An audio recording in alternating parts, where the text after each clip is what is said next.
I'm Dr. Alan Parton, the Urologist-in-Chief and Jakursky Family Director of the Brady Urological Institute of the Johns Hopkins School of Medicine.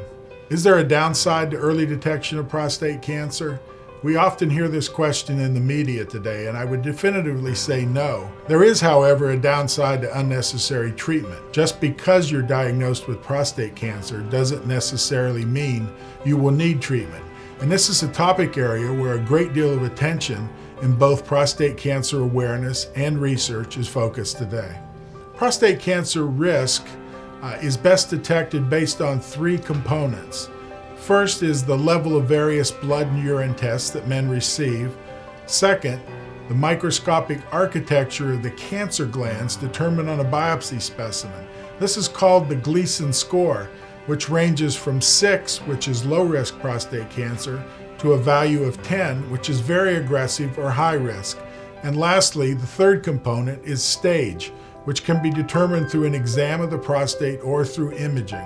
Many of the newer tests on the market today, which look at DNA or gene expression, are also becoming more utilized to help assess risk for men diagnosed with prostate cancer. Well, men should first consider early detection of prostate cancer around age 50 or earlier, say 40 to 45 years, if they are Black or have a positive family history of prostate cancer.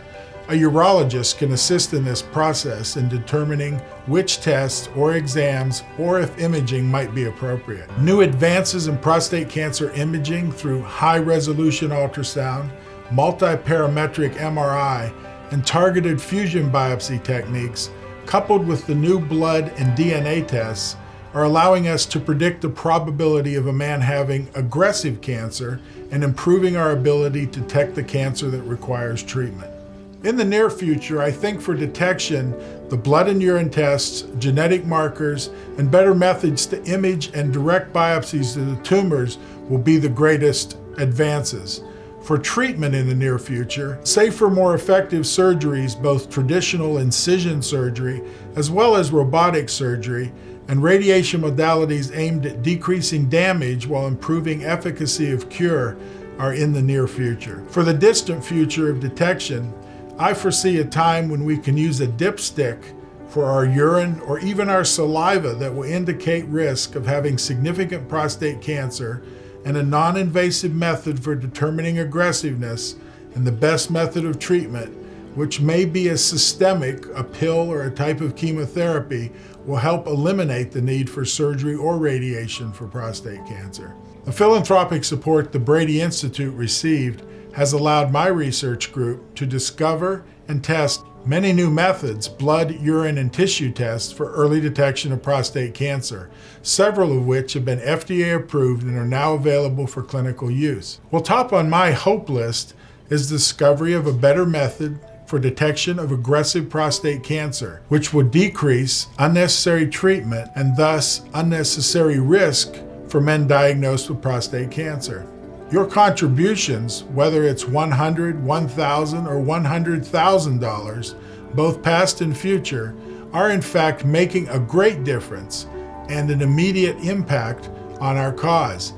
Nearly all of your gifts go directly to prostate cancer research at Johns Hopkins. I appreciate you for helping us to help countless other men with prostate cancer both now and in the future.